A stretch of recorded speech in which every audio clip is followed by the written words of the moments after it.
All right, we are live. Ntiedo Etuk. Welcome to the future of fitness. It's long overdue. I'm really excited to have you on. Thank you, sir. Appreciate you. Been a big fan for a long time. Oh, flattery goes a long way here, NT. Well, So,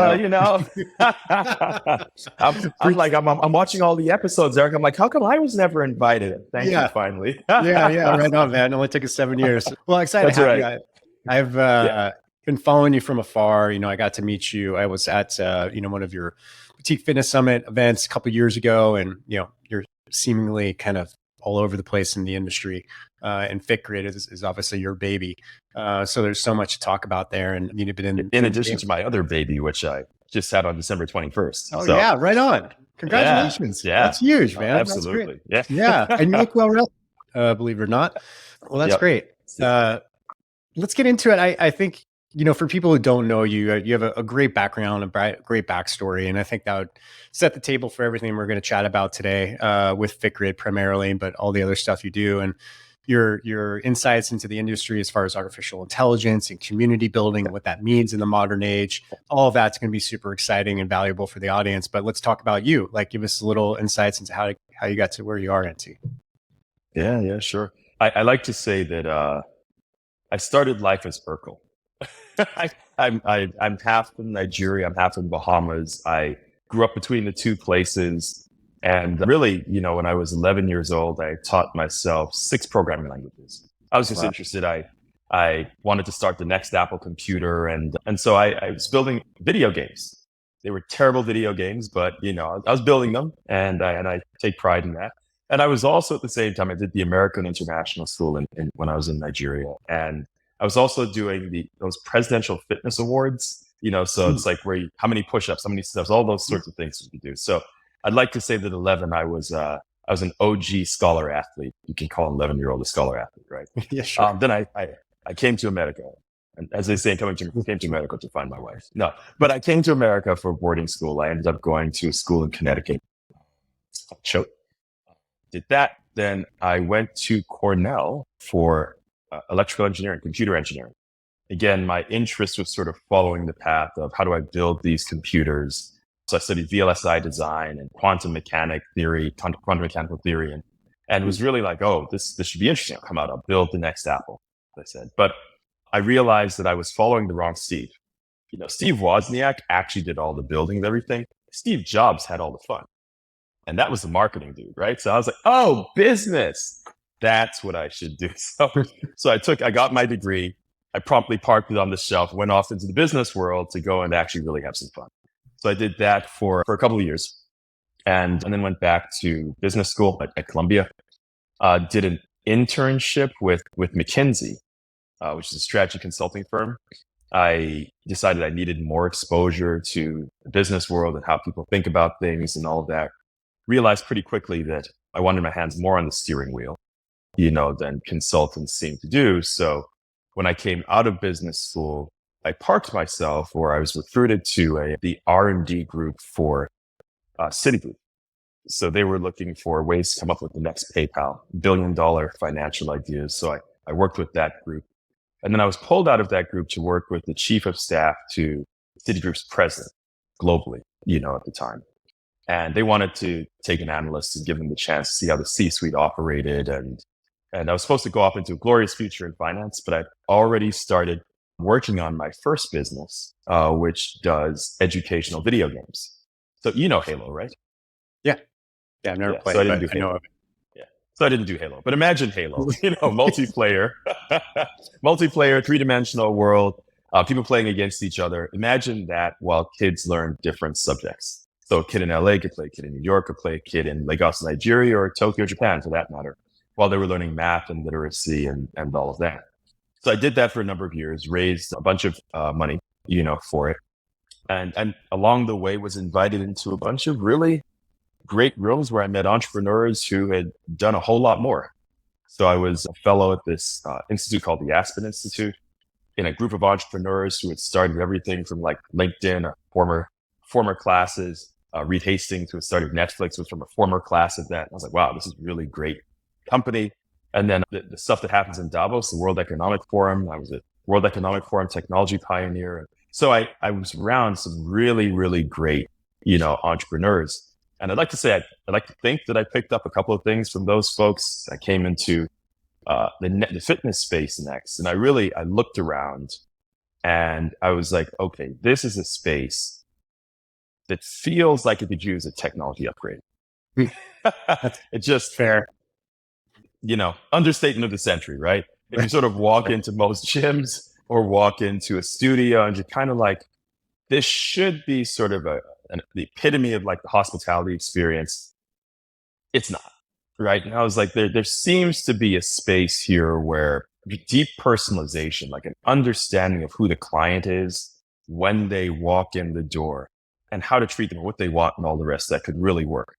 Right. So I had my first experience when I walked into a Pilates class, and I told this story a number of times now, but I walked into this class and it was one of those classes. Group fitness is 80% women. So I was doing it because I was recovering from plantar fasciitis, which is, this pain between the front and back of the feet. And they said, stretch a lot, do yoga, Pilates. So walked into this class. I followed the instructor who was my private instructor. She had said, come to this group fitness class. And I was like, absolutely not. And I was like, why would I do fitness? We're doing private sessions. This is great. I was like, when is it? She's like, Sunday. I'm like, definitely not. I'm like, what time? She's like, 9 a.m. I'm like, absolutely. Are you crazy? I'm like, where is it? Like, half an hour away. So Sunday, 9 a.m., half an hour away. You want me to come? I'm just not, it's not happening. Next week I was there. Interesting. I'm following my instructor. That's interesting. So park that, walk into class. I'm the only guy in class. That's immediately awkward for me. I've done Stairmaster classes before. After about 5 minutes, I'm like on the floor in a puddle dying and everyone else is laughing at me like, what's wrong with this dude? So I was like, okay, this is going to be that experience again. But I put my mat down next to these 3 ladies and they're talking to each other and they're like, yeah, so are we doing brunch after Pilates? And I was like, I like brunch. So I was like, hey, what's up? My name's Ntiedo. What are we doing? Where are we going? This is really exciting. I've never been to brunch after Pilates. I'm like, who the hell is this dude? So I wasn't invited to brunch, right? But there's a sad thing. I like to say that Zuck started Facebook because he didn't have any friends. I started FitGrid because I wasn't invited to brunch, right? But I learned that it was all about community. And the problem was that 3 months later, I didn't know 70% of the people in the community still. So I was like, this is group fitness, but I'm sort of doing this individually. This is sort of weird. What can we do to connect these folks together? Because my theory was that fitness is all about people. Like sports. Sports is about the player, the coach, the spectator. Group fitness was about the instructor, the client, and the staff, right? Those 3 groups of people. And if you could connect them, the more you could connect the clients to each other, connect them to the instructor, connect it to the front desk person says, hey, good to see you when you walk in. Like, hey, Eric, good to see you again. Then it feels like Cheers, the bar where everyone knows your name, right? And you want to come back more. And no one had sort of taken that approach towards like the fitness space and sort of say this deep personalization, deep knowledge of each person and affecting that in which you connect people that you communicate with them could make a difference in increased retention, acquisition, all of that. So that was the big realization that I had that led to the establishment of FitGrid. Right on. Yeah. And there's something I want to touch on that. I didn't really think about it much until the last like year or so. And I've heard, very smart people in the industry refer this. And it was a mind shift change for me, even though I've been doing this for so long, is like, we're in the hospitality. That's right. Right. Hospitality. That's right. Like Brandon from Metabolic talks about all the time. Stu Brower from his podcast, They talk about all the time. Like we're actually in the hospitality industry. So maybe expand on that a little bit, NT, and why that's such a fundamental mind shift that's so critical to what we do. Yeah. I mean, look, so first of all, with everything that's been happening, I mean, I call it like the personalization of everything. Everything has become about me, or you. And that started with social media and, and it just continues. It's now, I think there was a study that was published that said that about 73% of people expect personalization, and they're in the communication that goes out to them. And, I've had the good fortune of going to hotels that are managed by like the Four Seasons or whatever, right? And you walk into these places and they know you. They know your profile. Like they know that you like milk chocolate and you like it on your pillow, and so you walk and you're like, wow, I came home, right? They understand me. And then you walk into your typical gym or your typical studio, and this, like half the times you look at the majority of the reason that people in this industry sort of bounce after one time they visit, studios, because they don't feel welcome. They're already walking into something that's potentially intimidating. I mean, I found out that people find yoga really intimidating. Shavasana is my favorite pose. That's where you fall asleep on your back. Okay. You lie on your back. But that's my favorite pose. But people find it intimidating. So if you walk in and they don't know you, they don't make the attempts to get to know you, and they haven't made or established any kind of connection by the time you leave, you're not coming back. And the way that we've sort of broken it down for the industry is studio owners in the industry will sort of say, hey, if we can get someone to come back 3 times, then we've got them. My point is, if someone walks in, the first person they interact with, if you have front desk staff, is a front desk person. Second person is the instructor. Third person, the other clients, right? And if your front desk person is having a bad day, guess what? I'm not coming back, right? If your instructor is like low energy, guess what? I'm not coming back. If the people in your studio seem stuck up or snobbish or, aren't friendly or whatever, guess what? I'm not coming back. All of that is hospitality. All of that is something that you can affect with the things that you do. You can train your staff to be more aware of that, and especially with the first time clients, on be open and welcoming. You can train your instructors to go up and say, hey, you can train your instructors to say, everyone turn to the right and left, give each other a high five. Introduce yourself. You can do this stuff. And you can create software platforms that make it a lot easier to store the information or to take the information that you have, about each person and make sure that the message is specific to them. So it gets them right person, right time, right place for the right goal. Yeah. That's what we do. Awesome. Yeah, and we're going to dive into all the functionality and how that works. And I've had a couple people on the podcast over the last year too, and we've talked about like how much of getting a client success within your 4 walls of a gym comes down to this, what we call the soft skills, right? Like, creating an environment, welcoming, right? And Mike Robertson was on, he's like, at least 60% of that. It's not the programming, right? It's not all the thing. And like Jack Thomas and what he's doing at the Fit Guide, right? And they're feeling like it's the little things that cost nothing, right? Calling someone by their name, right? Subtle touch on the shoulder at the right time when appropriate, right? Like all these little things that make the experience a hospitality thing, right? And I think that's a big mental shift. That is. And I think that's exactly right. I mean, another analogy that I use is politics, right? If you think about the politicians that we say are the best at what they do, what do? Like, love them or hate them, right? They say that Bill Clinton's special skill was that if he was talking to you, you felt like you were the only person in the room. That's what we're talking about here. If I walk in and I feel like you know me so well, I mean, I know that there are 20 other people in here, but if we feel like you understand me or you know me or you care, we live in a world right now where people feel more and more disconnected. They feel more and more alone despite the technology. They're looking for something to connect to, right? In many cases, they're looking for their tribe, so to speak. And they've already walked into an affinity group because these are people that are interested in boot camp or interested in bar or Pilates or yoga or whatever it happens to be. So there's an affinity there. That means they're more open. But if you don't take that next step and say, what is your name? If you don't take the next step and say, oh, and do you have kids, for example?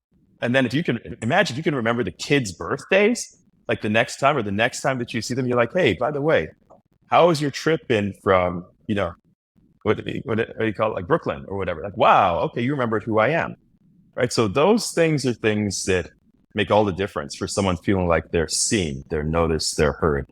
And it's a big deal today. Yeah. There's you're probably familiar with the Dunbar number, right? It's like, it's so Mr. Dunbar, whoever he is, came up with this thing as like in the CrossFit space, which is where I came from. It's like this number, 150 people is the most that one human being can manage successfully, or like relationships in their life, right? And Yep. it became, and maybe it wasn't exactly 150, but darn close, man. Like when my Right. membership Right. got to 150, everything seemed like the community was strong, right? Like, Yeah. and I could do all those things. I could say, hey, where you come from? How was the kids? Whatever, Yeah. what's going on with summer camp? Blah, blah, blah. Very personalized. And then you start to get to 200. Then you get to 250. And then I get above 250 and you're like, man, the leaks in the bucket are everywhere, right? And That's right. It's a difficult thing. It's a hard thing, and what you're looking for, because many studio owners in the gym space, in the studio space, they start their businesses because they care about the people. They're actually trying to help people be better, right? And so you start with those personal relationships and why people are there and they're motivated, and then you realize once you get to a certain point, call it 150 or higher, how do I replicate me? Yes, right. Like that's the thing. Like you want to replicate that special secret sauce, but of course you've now got 4 other people who don't know as much, who don't care as much, right? So how do you actually replicate that thing that you did? And the only answer to that is 2 things. Number one, you have to find people who, on the emotional connection level, can seem as if they care that much, but then you have to replicate what? Knowledge, right? And that's super hard to do. So that's what software can help with, is to give the knowledge to someone who has the EQ to then go and be you. And that's how I think about how I talk about it with owners. I'm like, think about how you can replicate yourself. Half of that is your responsibility. The other half, I can take care of. So that's the big question that I have for you, is like, how do you take such a human to human thing, right? That seems, intuitive for some people. Other people have to learn. Emotional intelligence is something that's kind of come across last 5 years. I don't know what to think of it really, but that's the question. How does technology take such a human to human thing, allow it to scale effectively? And presumably that's kind of what FitGrid is doing. So how does that actually happen? Yeah. So I think that there are a couple of things. And with this, by the way, the conversation around this sort of stuff has shifted remarkably over the course of the last year. And I'm proud to say that FitGrid's at the forefront of that, with using artificial intelligence to do this sort of thing. So the big first stake that we put in the ground around this is, excuse me, so the segmentation of people, right? So I look at the customer journey, right? And that's from the time when they are a lead to the point when they first walk in the door and take their first class, to sort of the middle of their experience, to potentially, or hopefully not, but when they start to fade and go out the door, right? You sort of take that customer journey. And if you can identify through the use of data the points at which someone, might be on their way out. So we call that segment. So first, FitGrid, for example, we'll take a segment of folks that we call decrease in frequency. And that's just people who, they were coming 20 times consistently a month. They dropped to 10 and now they're at 3. All right, well, the trends speak for themselves, unless it's the summer and they're going on vacation or something like that. So let's identify that person. That's the first thing, identifying the person. The second thing is we want to stage an intervention, right? And when you stage the intervention, there are some key things that you would like to do or like to understand before you go and do that. First thing is, if you could understand, who do they actually listen to, right? So the way that I think about it is we're basically building a network of communication that can happen from anyone inside the studio. We have the ability for messages to be sent from instructors, messages to be sent from different people on the staff, including the owners and managers, et cetera. And also messages to be sent from clients as well, right? So if I take all of that information, I look at the response rate that a person has had to messages that were sent, well, then I can identify who the person is that they tend to listen to the most, right? So you would always say that's basic. If you think about that just in the world, and kids are like, I wonder who can convince mom or dad that I should really go to that party, right? They know it's not them, so then they'll send their older brother or sister, be like, I'll take him, on the side. The brother or sister is like, yeah, I'll drop you, and then you don't let them know I'm going off and doing this, okay? Right? So people know this. So if you can identify the right person, that's key. If you know that this is the right time to communicate with them, that's also key. The next question is, what do you say? Right? And so that's where our system, again, will take all of the information that we have about that client. All the things that, by the way, it's really hard and takes a long time for an individual person to go out and find, oh, their birthday is this. This is how many classes they've been to. This is how much money they've actually spent at the studio. These are other people they've been in class with. This is the instructor they last gave a review to. Here's what the review actually said. Imagine having all that information in your mind as you're about to write a message to the person that you're thinking about, or you're about to say something to them. If we had that information, we would probably say, write a kick-ass message. No one has the time to go out and research that information. We can do all of that, with our software. And then what we've applied the artificial intelligence to is actually writing the message, right? So let the artificial intelligence take the data, person's in the segment, let's have it write the message, and then you can review whether or not you like that message, you believe in it. And then we see over time, as you train, our systems, that our messages get better and better and better, right? And after a while, you're okay with turning on like the automations of the messages that would go out, because the AI is actually doing it in the brand voice that you would use, and saying the things that you find appropriate. So we're very, very excited about that, because we believe that can actually do two things: reduce the cost of time. It saves time, allows people to be more strategic. It reduces the cost of to the studio, because now people can actually spend more time doing strategic things as opposed to doing just grunt work that you have to go and get done. So it's a big advance for industry. Yeah. So it's kind of from getting it right. It's like you have like a when, who, how kind of thing. Like, when do you communicate with people at the right time? Like, when is it a critical point of contact? Who's the person who's actually going to be reaching out to them? Like, who's the person that they have a relationship and trust and feel good about? And then exactly how you're crafting the messaging and sending it out. Is that kind of That's right? Getting that? That's right. And then the last thing, of course, is you send out all these messages. I mean, I know I do this. And we learn as human beings, we learn automatically. I sent that message. Oops, no one responded to that one. I'll try different crafting at different time, right? You want to measure the effectiveness of these things that you send out, so that you're getting better and better and better at sending the messages that actually get the responses. So again, as humans and in studios, there's no time for that.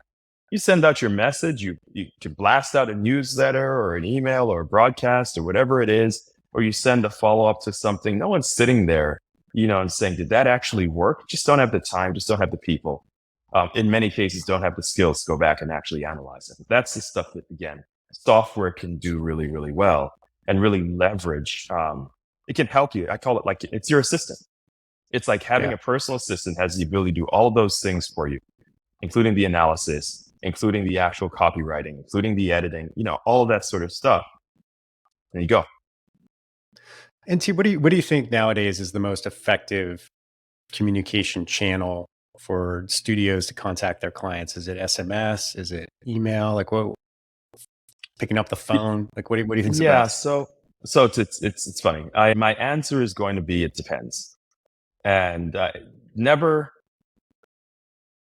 sleep on email. Right? Everybody sleeps on email. Says email is completely overrated or whatever. Look, we have over 70% open rates with the emails that go out. A large part of what happens on the email front really just depends on whether or not you're someone that someone's paying attention to, right? Like, if you're someone who I'm not paying attention to, or I don't care about, or have no relationship with, or something like that, then what your open rate's going to be. It's going to be 0%. Like, I will never open an email from someone who I don't know.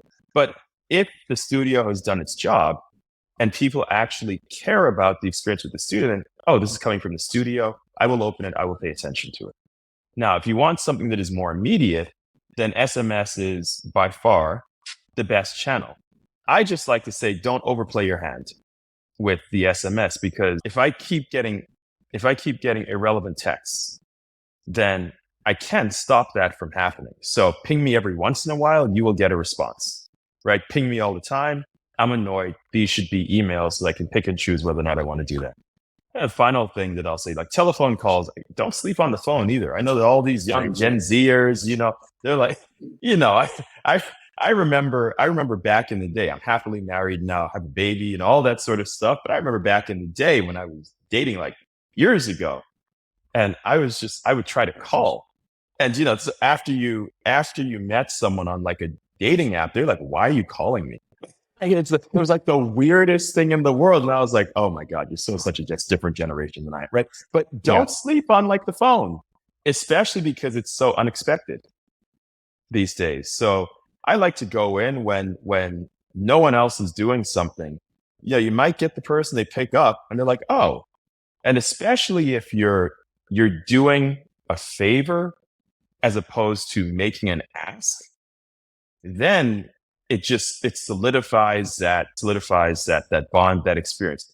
Most folks will be like, "Oh, thanks. I didn't know," or "Thank you for, reaching out to me after my first visit. That's really, really great. No one else has done that." It serves as distinguishing factor for you. So don't sleep on the phone. All of them are effective. It just depends. Yeah. Something I would I advise people all the time because it's so unexpected, and we did it all the time. Is when I owned my gym, is we would write handwritten notes. Yeah, And the coolest thing absolutely. about it, we call them attaboys, right? Attagirls, attaboys, and we would sit down Fridays and review what happened that week as a coaching staff, and everyone would be responsible for sending a couple out. And I would go to Yeah. people's homes, clients of mine that be invited, over for a barbecue or something event, and I would look at their fridge, and there'd be like 3 attaboy cards from our gym, like Yeah. magneted Yeah. on their gym. Like stuff Yeah. like that is really good. And I think there's so many different creative ways of communicating that people don't expect That's right. anymore. Everyone expects an email. And when I agree with you, don't sleep on email at Yeah. all. Yeah. And everyone gets a text message, but very few people expect a phone call, and very few people That's right. expect a handwritten note. A postcard, That's snail crazy. mail. Yeah. Yeah, People man. still open their mailboxes. Yeah. We actually, my first job out of college, I was responsible. I worked for a credit card company, and I was ultimately responsible for a program, $100 million program that was all about how do you get people to actually open and take advantage of credit card offers. And so there were two parts, a big sort of matrix sort of thing where you had a whole bunch of tests that you sent out. But if you think about like snail mail as an analogy for email, then back then the analogy to a good subject line was, what envelope is it? Right. Yeah. And so you would test different types of envelopes. There's like the plain white envelope. Nobody's opening that. But a sweepstakes looking envelope, what's this? You open it up. Or if it's the big like manila 8.5 by 11 sort of thing, you're like, this must be important. They spent a lot on paper here, right? So Yeah. the actual form in which it comes, and then once you open it up, again, if it's just a piece of white paper and it's got nothing interesting, but if it's like glossy and it has, pictures and images, and it can actually be really, really effective. And so all of these things, they're like shock factors that the people do not expect. You test into them the same way you test into everything. Yeah. And a funny anecdote, because and it really has nothing related to this, but I just think it's funny, is I had my nephew visiting. He's 24. Yeah. He's up here to ski and ride, and we were talking about the differences in dating apps between when I was single and what he's doing now. And one of the things that blew his mind was like when I was in high school and early college, when we still lived with our parents for the most part. Like, dude, I used to have to call the house line and get the parent first, right? It would be like, "Hey, Mrs. Etuk, this is Eric Malzone. That's right. I was hoping I could speak with your daughter." And they'd be like, "Who is this? Like, what is this?" And you hear the Melissa, it's That's Eric. right. Who? That's right. That's it. Yeah. Yeah. Anyway. I digress. It's hilarious. So getting back to this, I mean, there's really, working with studios and being a studio owner for a long time, we're talking about the boutique, especially, is like two things that really matter, right? At the end of the day, can you save them time, help them make more money? That's right. So That's right. It doesn't have to be more complicated than that. That's the two biggest pain points all the time. So I presume you have some, insights into how you guys do that. You probably analyze it to death. Yeah, no, that's right. That's right. Look, it not only is it just fundamentally the biggest thing, it's the closest thing to their business, but at the end of the day, what I find is that oftentimes there isn't because there's so much that needs to be done, there isn't the brain space to think much beyond that. So it's like, these are the two fundamental things that I need to do to operate my business. I have a whole set of costs. I can only squeeze so many costs out of that because I have to pay the rent. It's a big cost. I have to pay the instructors. And then there's some additional variables. So you're not helping with that, right? How can you get me to make more money, or how can you help to save time so that I can figure out how to make more money? That's a big thing. So, on our platform, as a whole, I'll start with saving time. I described a little bit of it. There's nothing worse. If you need to send out messages, which is what studios do. Studios are actually big communication, communication groups or whatever. And the communications they send out, they bring people in for experiences, right? And those experiences, maybe they're tremendously different. Like maybe this Pilates experience is much different from the next, is much different. Maybe, but possibly not, right? Like you can go and find the same modality somewhere else. So the way in which you actually make a difference in terms of getting people back in is all about the process that you have for follow-up and what you're actually saying in that follow-up. And because there's a limit to how much you can do in person, that means that all these other communication medium become a critical tool for you to get that across. So I'll go back to the analogy that I had given before.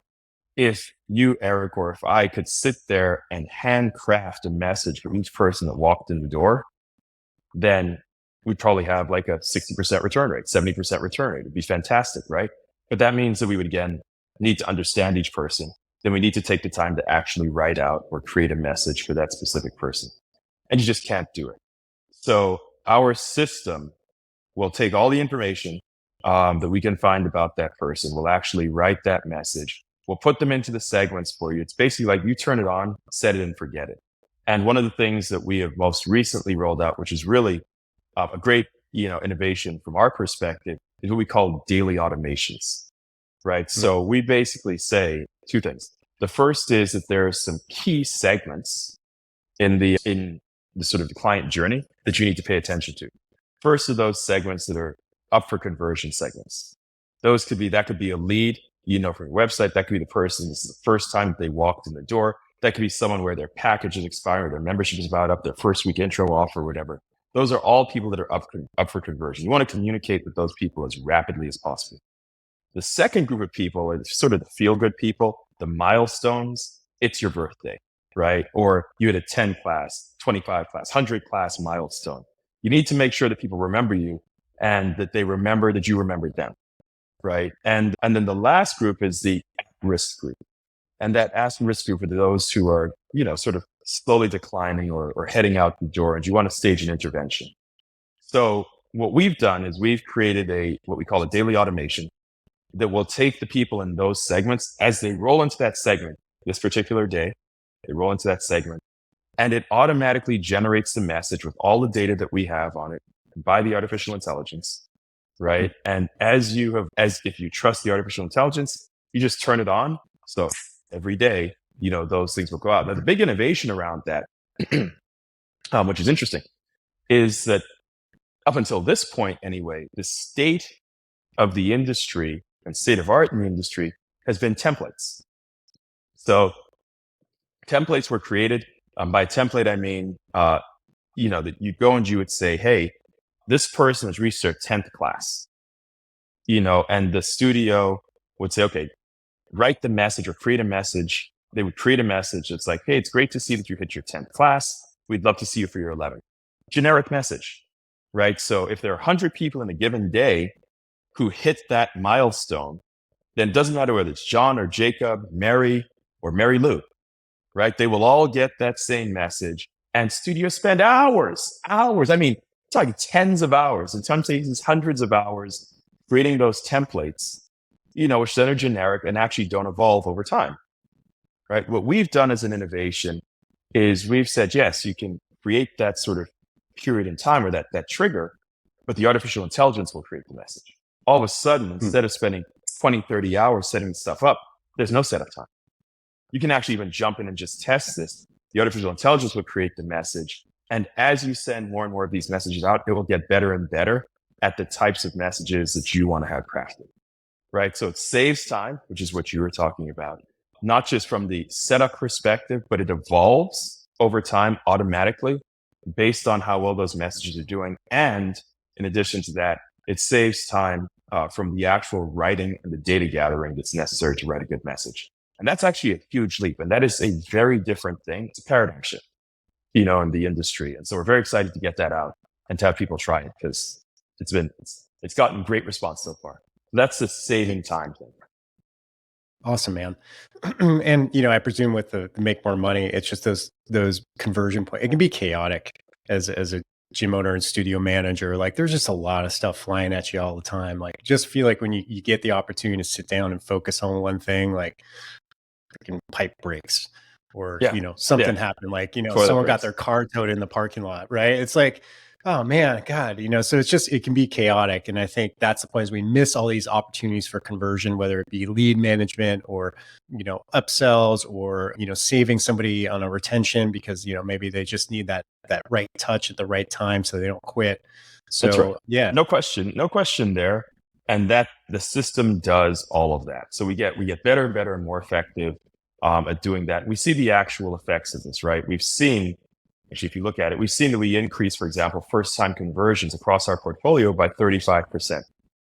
Now, how does that translate into revenue? The people that stay end up spending 2.4 times more money over the next 90 days than the people that did not get those messages that came from our system. 2.4 times more money.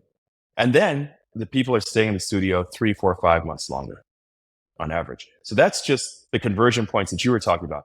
But in addition to that, one of the big things that we've been focused on, again, we're a community engagement system, right? So our B2B software helps to connect community. When COVID hit, we were the first system to come out with the ability to take your schedule, attach it to Zoom meetings so you could extend your community out virtually and hopefully get more people in, even though they were at a distance. And now we've also launched as a version or a component of our program that helps studios to take their clients on retreats. Cool. To places, around the world, which is something that studios have been very into for a while and have not done because it's very difficult. It's time consuming to come up with it. It's time consuming to do the deals with the hotels or the places. They ask for massive deposits that the studios then concerned that they don't have the ability to actually do the marketing, to their clients, and they don't know if their clients are really interested or whatever. And from my perspective, from a studio's perspective, I'm like, look, you can run around and you can find new clients. That's great. That's one way of driving more revenue, increase the queue, right? You could change your prices. You could increase your price. That's one way of driving more revenue. But honestly, you could let's get more revenue from your existing clients. That's this. And if you can do that, saving time, then that's awesome. So what we've developed is a way where studios can get somewhere, up to $1,000 per client per client sent on a retreat if they're working with us, right? And so if you send 10 or 15 people on a retreat, that's $10,000, $15,000 to your bottom line. Do that a couple times a year, and you've just funded, whatever initiative you want to do for the next year at not much in the way of additional work for you, because we take on a lot of the work, especially around like the marketing and the sales processes and all the rest of that sort of thing. So we call it a sort of almost turnkey retreat program. And that's been something that's gotten huge response as well. Yeah. Whenever I think about community too, and something that took me years to sort out and figure out was like events are really powerful, not just retreats, which are awesome, but, local community events. Like I wish I started my charity event sooner, my annual charity event, because I was it just made me feel great. Right. And doing it. And then cut that check to a local charity, but also like the people you get to partner with, how the community feels about it, the new leads that come in. It was just a really, really good use of time and energy. And then also just, events for, like a beach workout or whatever it may be, little things that you can do. So how do you guys assist with the events segment outside of just retreats? Yeah, it's interesting. I would love for someone to come to us and say that that's something that they're interested in. We have the ability to help. We have the data to say this is what would be helpful. We haven't done a whole lot. This has been our first foray into events, with the retreats. But you're absolutely right that even local events, to the extent that they can be helped with, would be great. The only thing that I'd say is that we do have this concept of, we have this massive ecosystem now. We have so many studios, so many instructors, and millions of consumers that sort of flow through everything. that we're now starting to see brands. By brands, I mean, like the product companies, the service companies that want to get access to, these communities. We're starting to see them come to us. So if someone is interested in doing an event, and they get in touch with us in that way, then we aggregate up. Here's the amount of information. Here's the potential number of deals that exist for people that are interested in this sort of thing. And then we can go and do brand deals or deals with the brands to actually bring that, onto the platform and introduce them to those people. So we don't get involved in the actual creation of the event itself. In that case, the retreat case will help facilitate all that sort of thing. But in terms of bringing the brands there, that's been something that's been very, very interesting, very powerful. Yeah, I would imagine it's great. And ultimately, I mean, I think the local studio owner or manager needs to create the events themselves. No one knows their area like they do. That's right. But the help in the communication and the promotion and the buzz around it using something like what you guys have there. And then, gosh, if you guys can pull in like a momentous supplements or, athleisure, come in to help and support the event, that's pretty strong value. That's right. So, kind of diverging, I want to talk about your third baby, right? You have your baby, you have FitGrid, and then you have Boutique Fitness Solutions. You tell me what's going on. How was, kind of the state of the boutique industry over 2023? And then, what are you looking at, for next year? And maybe we could stop, but let me hold right there. But who do you guys serve at Boutique Fitness Solutions? Because boutique can be kind of a large encompassing. So we've actually just gone through another evolution of our branding. We were initially Boutique Fitness Summit, evolved to Boutique Fitness Solutions. We're now the BFS Network, right? Okay. And the reason that we've done that, sort of the way that things evolved. So Julian and I started the company. Julian runs it day to day. I'm chairman. And, we started it as we were looking around the boutique fitness space, and we were like, we found that we were going to all the same conferences, and guess what? They were all in California. Like, well, there are companies that are in the middle of the country and over on the East Coast of the country. And they're definitely not making it over to these big conferences that are happening at that point in time. So we said, there has to be a solutions oriented conference. We started as a conference. There has to be a solutions oriented conference that is one day so that someone can just, come in that's relatively local to where they are, that hits sort of their major needs with the ability for them to walk away with something tangible that they can do, as opposed to these big sort of events where you have all the big vendors that are selling you something and all that. So that's where we started, but we always plan to do more. We plan to evolve into different spaces, whether it was the training or consulting space, or even in terms of bringing groups together so that they might find funding or something like that. We always plan to do that. COVID hit. We'd done, I think, 5 conferences at the time. And one of the things that we did is we realized during COVID that members really need the help of each other. And so I'm a member of YPO, and YPO has sort of a sort of gatherings that it has every month of a group of like 8 individuals. It's called a forum. So we created mastermind groups for studio owners that were 7, 8 people that would get together, non-competitive, and that would actually talk through what are the different COVID policies that you're seeing? How are you handling your instructors? What are you doing for marketing? All of that sort of stuff. These became very powerful, very sort of cohesive groups of people that walked through the COVID and the post-COVID experience together. And in the process, we learned some of the challenges that existed around training of staff and all of that. So we then evolved into, creating sales and training, formats and programs for folks. So we call it the BFS network because it's sort of this peer-to-peer network. It's actually a connection, of individuals and individuals being connected to brands in a similar sort of way that allows us to get out there. We have this concept now, the BFS Wellness Network, right? So you're connected to the individual folks, connected to us. Obviously, we can help you in the industry. You've got the trainings that can happen. And the Wellness Network it's like a marketplace. It's like a set of partners to the industry that would like to get access, to those studios. And basically by studios being a part of our network, they get better deals for the things that they need to buy on an ongoing basis. And we have big plans for that. It's obviously infinitely scalable, especially as we bring more and more and more people on. So we're very excited about all that. Awesome, man. And when you look at kind of the state of boutique, this year. I mean, I think from there's certainly you could say some headwinds between like just cost of capital, obviously real estate is expensive and a couple things like that. But what are you looking at? What do you think for having this conversation in February 2nd of 2025? Like what do you think we'll be talking about happen this year? We think that the recovery is happening, but it's sort of like consumer sentiment, right now. Like the economy is clearly doing well. And we just got a jobs report that said, that said people are being hired, right? But when you talk to people in general, it's lagging. Like they're not feeling that that's necessarily the case.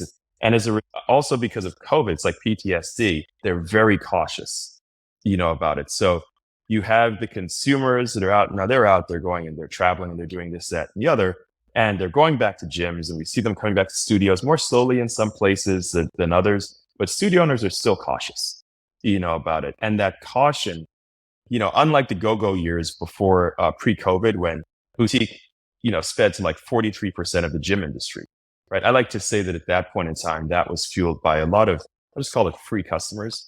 There were a lot of companies, or a few companies out there like Groupon, like ClassPass, et cetera, that were basically throwing big cash, at getting people in, and then feeding them to studios. So these studios didn't have to flex their own marketing muscle to get people in. They just kept flowing in. They kept flowing in. And so I think the industry got overbuilt, during that time with studios that hadn't mastered the fundamentals and the basics of what it took to build like a core studio audience. We saw, during COVID, 30% of the studios ended up down. And so we've had that correction. And as we come back now, it's a slower, more organic build. So I think we're 12 months, maybe 18 months away from now the sentiment, like, hey, yes, we made it through, and people are not doing this, still doing that, but actually like truly investing, in the growth again. And also the replenishment of cash, because they crunched down on all expenses. They're still running on a shoestring. So they need to get their cash position back to where they can really make investments. And then ultimately, I think you'll start seeing the industry again growing faster than the general gym industry.